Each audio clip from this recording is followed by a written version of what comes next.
gives himself over to authority and no longer views himself as the efficient cause of his own actions. And that's also true.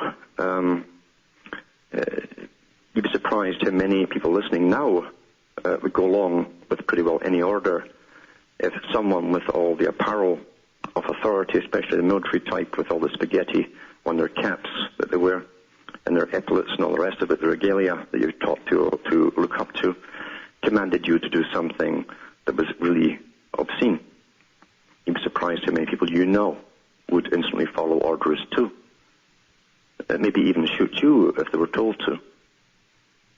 This understanding, although they were doing this in a laboratory, was not new. It was not new.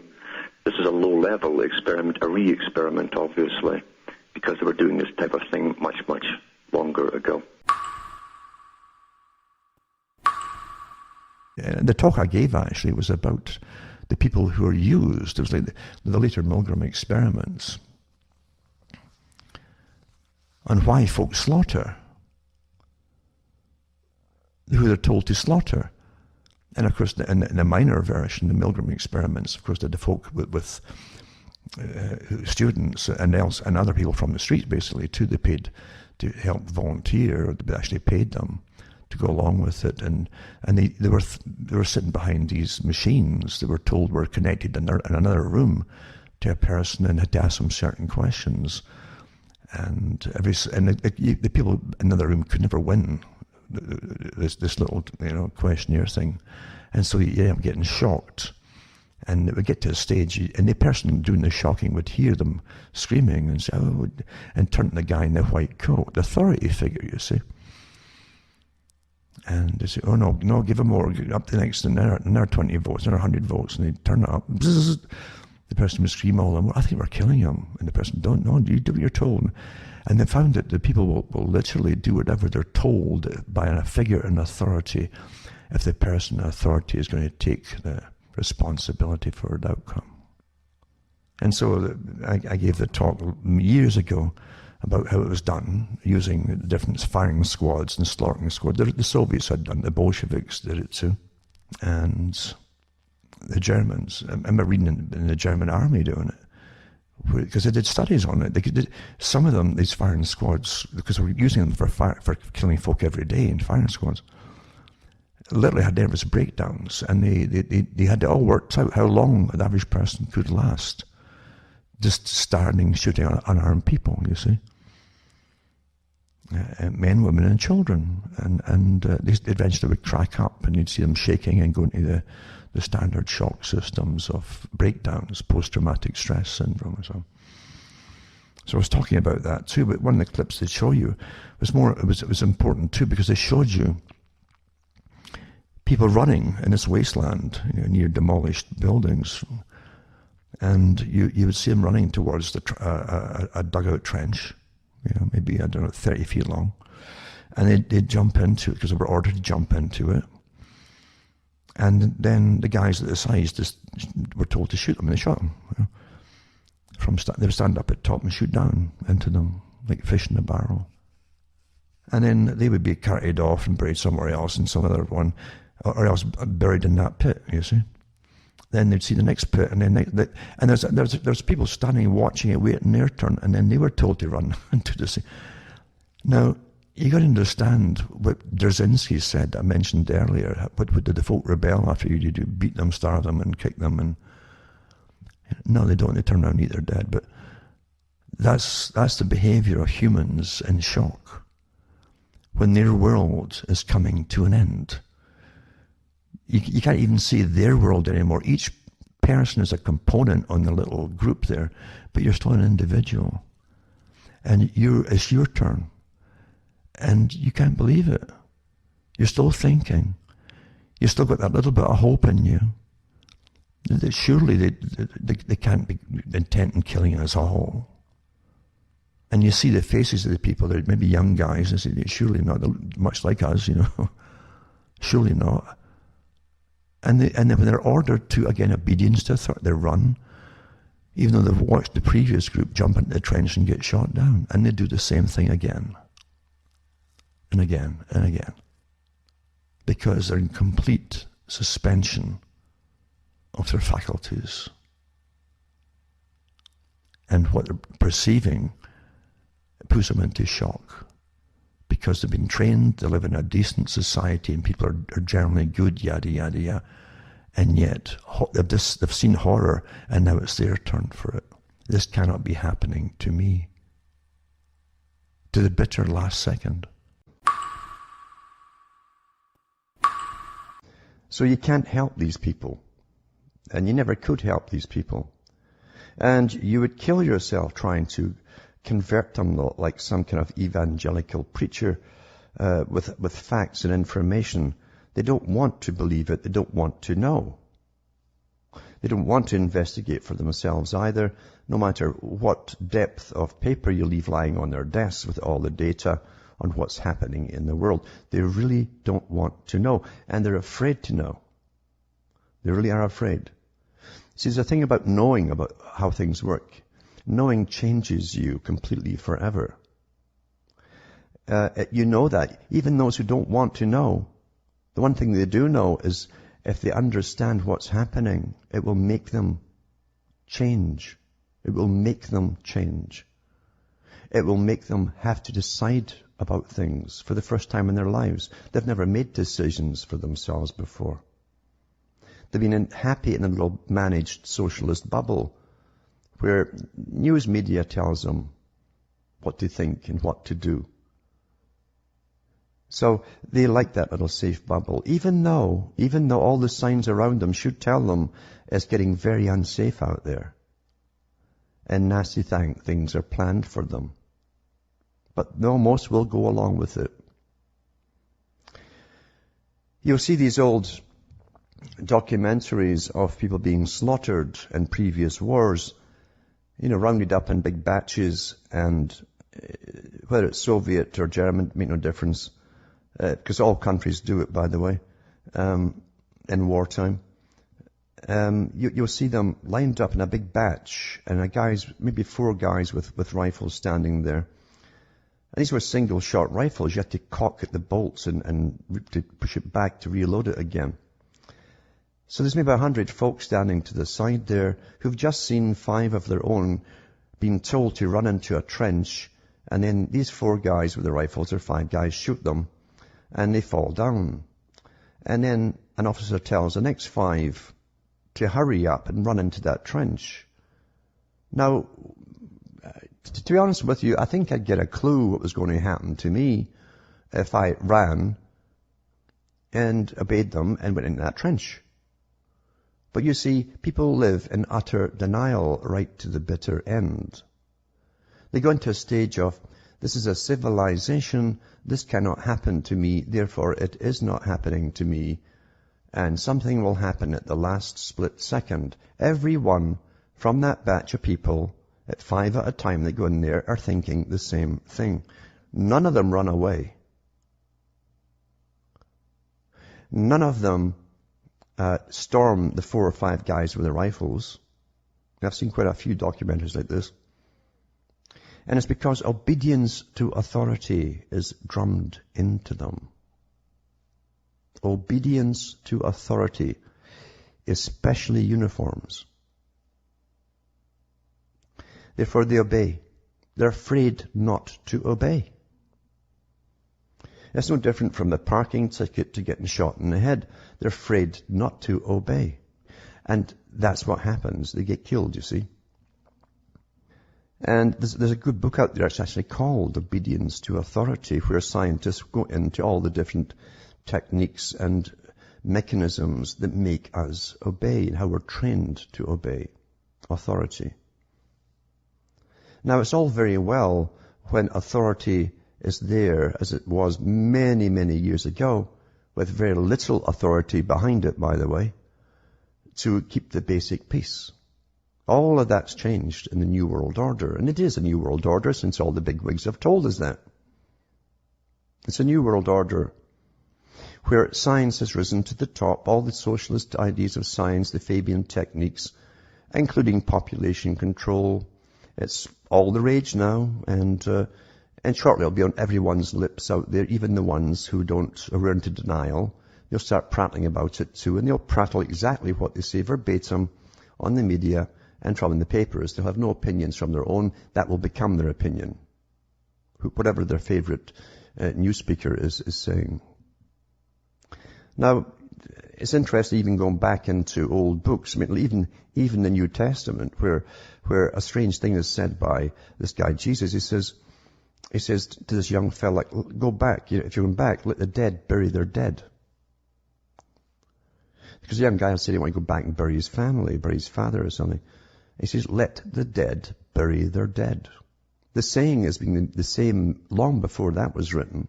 The dead always refer to those who have never thought for themselves about life. Never. They are the walking dead. But we also what happened at Abu Ghraib, where they did all the prison camp for the so-called Muslim extremists and so on, and they're in the Muslim countries, by the US at the time. And everybody saw what was released to the public by people who are paying dearly for it now, for releasing those photographs. And you saw them chaining up prisoners by all different means and forcing them into almost homosexual acts on camera, because they knew psychologically that Muslims have a horror against that kind of thing. And they were being forced to be completely humiliated beyond any human belief can be done. And those images should stick in everybody's minds forever when you hear anything coming out of the mouths of government, especially to do with war. Because all of that was authorized from the top. I did the stories at the time, years ago on this, and it was horrific even reading them on the air at times, because you're talking about people who you might know in the street, for goodness sake, could be neighbors to you, who are participating in this. And again, it falls back into the different experiments have been done on the public on obedience to authority, because you had the Milgram experiments and so on and different ones. But as long as some superior will take responsibility for the nasty order, what you're going to do to somebody, then people, well, unfortunately, the average human being who's dressed up with a uniform will obey that order. And that will always be true, unfortunately. It will always be true. It's terribly sad, but it works. People will do what they're told as long as someone is going to take the heat for it. And there's another lesson to learn in all of this too, which is you could be getting used because someone says they're going to take the heat for it. They're going to take responsibility. But you could actually be set up to be a patsy, believe it or not. That happens too, of course.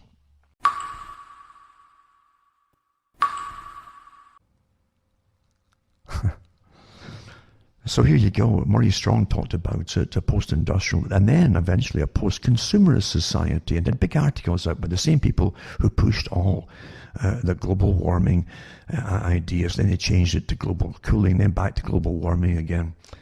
And then it's just climate change. Same groups exactly that were to go into a post-consumerist society. You wouldn't be out shopping all the time. In a post-consumerist society. Well, guess what's happened, folks? Can't you tie things together? Same groups who are bringing through the same agenda with your all going to die idea, who are fudging all the figures shamelessly, because you see, they must get this through. You're not supposed to ever go back to any kind of normalcy. Because you wouldn't listen to their sustainability thing, you see. You wouldn't just allow yourselves to be ruled by local officers of the new type of KGB or Stasi and be guided by experts who would tell you how to eat and when to eat it and what to do and blah, blah, blah. Well, guess what you're doing now, folks? You can't go and shop. You can't go in this. How long have you been out there? An hour and 5 minutes. Here's a $2,000 fine. Well, I'm a slow walker to this grocery store. That doesn't matter. Then they go through your stuff. That you bought something that was non-essential. You got yourself a chocolate snack. What a crime, eh? And you're treated like a little child by idiots. Idiots. And don't you think for an instant these guys who are dressed in black, who are treating you like a child, are not the same characters that I used to talk about would put you in trenches if they were given the orders, folks. Remember the Milgram experiments and things like that? Remember? Oh, they'll do it. If someone gives them authority, if someone in authority tells them to do it, they'll do it. That's been proven over and over with all kind of testing. Don't think it's different today. Don't think that.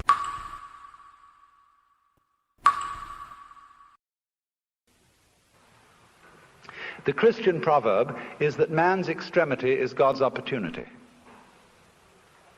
And so people, in other words, have to get desperate.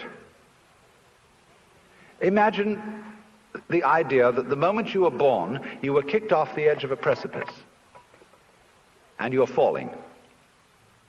As you fell, a great lump of rock came with you, and is traveling alongside you. And you're clinging to it for dear life, and thinking, gee, I've got to hold on to this, you see? Well, it doesn't do a thing for you. And it's only making you anxious. And it's only when you understand that it doesn't do a thing for you that you let go and relax. So everybody's in this situation. We're all completely insecure. We're all headed straight for death as if we had been condemned by a judge. And yet here we are all clinging on to things. And we have all sorts of alibis for doing this. We say, well, I have responsibilities for my dependents and I've got to cling on. But all you're doing is you're teaching your dependents to cling in the same way as you are. And making them miserable by learning to go on surviving compulsively. So the thing is, same way, if you're caught in a torrent and you try to get out of it by swimming against it, you'll just wear yourself out and you're still carried along with it. So the sensible thing to do is to turn around and swim with it. And if you want to get out of it, swim towards the edge. But go with it. Same way when you're sailing. Always keep the wind in your sails. If you want to go against the wind, tack. But use the wind. So it's this way, you know. We're all in this great stream you get. When you really think about that, you really imagine it, just to stop altogether. And you can't even call it stop, because you can't have stop without start. And there wasn't any start. There's just no thing. Well, then when you come to think of it, that's the way it was before you were born. I mean, if you go back in memory, as far as you can go, you get to the same place as you go forward in your anticipation of the future as to what it's going to be like to be dead. Then you get these funny ideas that this blankness is the necessary counterpart of what we call being. Now, we all think we're alive, don't we? I mean, we're really here? That there is something called existence? You know, the existentialists, Dasein, thrownness, you know, here we are. But how could you be experiencing that as a reality unless you had once been dead? What gives us any ghost of a notion that we're here, except by contrast with the fact that we once weren't? And later on won't we? But this thing is a cycle, like positive and negative poles in electricity. So this then is the value of the symbolism of she is black. She, the womb principle, the receptive, the instanding, the void, and the dark. And so that is to come into the presence of the God who has no image. Behind the Father image, behind the Mother image, behind the image of light inaccessible, and behind the image of profound and abysmal darkness, there's something else which we can't conceive at all.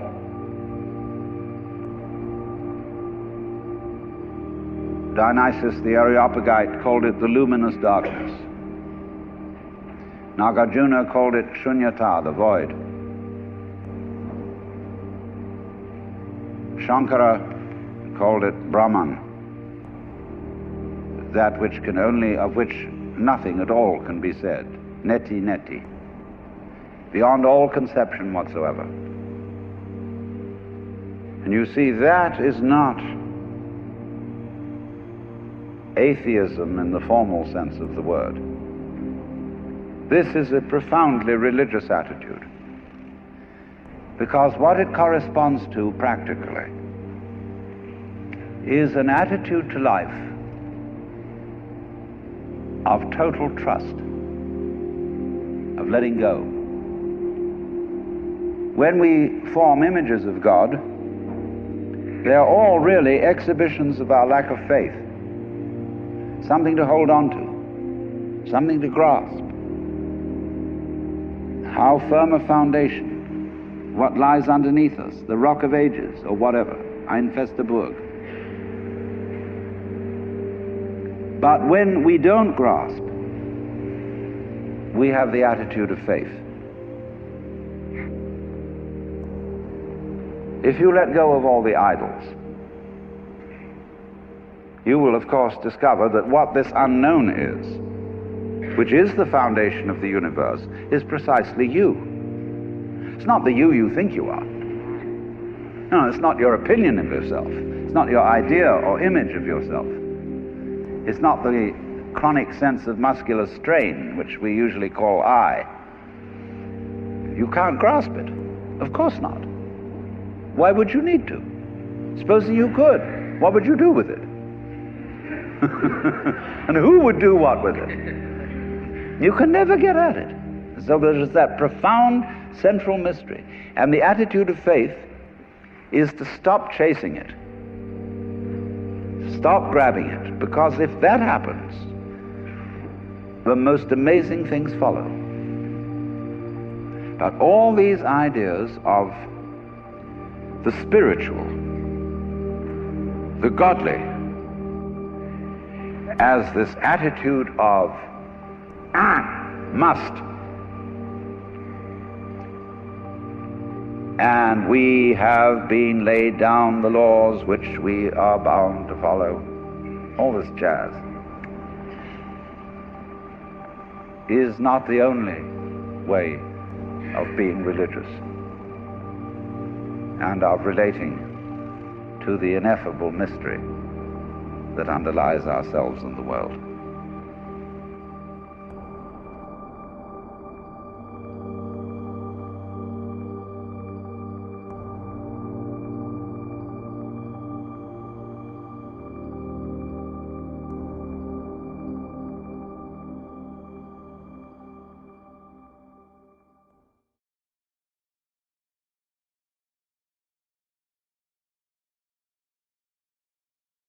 Talked about obedience to authority and how this has been tested over and over at universities.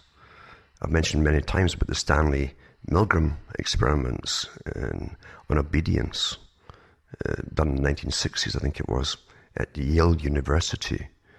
Repeated many times since then, and many other subsequent experiments in the same field are still ongoing, of course, to categorize humanity as to our willingness to obey authority, even if it's a deviant kind of authority, or even if it is perceived as a good authority, but in fact is deviant if you look a bit deeper. So it's very interesting to see how people could be persuaded during experiments to really believing that when they applied electric shocks to someone whom they could hear screaming, that this was actually happening, but it was okay if a person in authority, an authority figure, told them to go ahead, they got permission. This, again, is what you get in the military, and that's why atrocities can happen so easily in anybody's military. If the order comes from a superior, you simply obey because you feel they're taking the guilt and not so much you. You're simply obeying orders. That's been said over and over throughout the 20th century in inquiries after terrible atrocities have happened. That's what the people always say, we're simply obeying authority. All races, creeds are all the same, by the way. There's no difference in this at all. It's a human trait, a human factor. What they don't tell you, of course, is that they also do the same studies and did the same studies on the psychopathic personalities to see how they would react. And they do fascinating studies on them too. Lots of studies have been done on psychopaths, by the way, by the basic experimentations to find out who they are in the first place. They have lots of questionnaires and so on, which categorize the psychopathic types in universities, and they have special tests for them because they want to eventually employ them. If they are cooperative to an extent, if they're being well funded or paid or whatever in certain positions of power over others, but never at the top, of course, for those already the super psychopaths above them. But this is simply a technique, as I say, the Milgram experiment. You take it from simply shunning people because you're told to shun them, because they said something which made you blush because you've been trained to blush when you hear a term or whatever, or a question asked. You see? The neuroscientists are doing this today with all your new opinions and so on, and reprogramming you and training you to have these reactions. You're set to default, as they call it, default positions. And of course, Sunstein, who thinks himself as a great proponent from all this and an experimenter, and he's really a low-level player in it all. In fact, he's not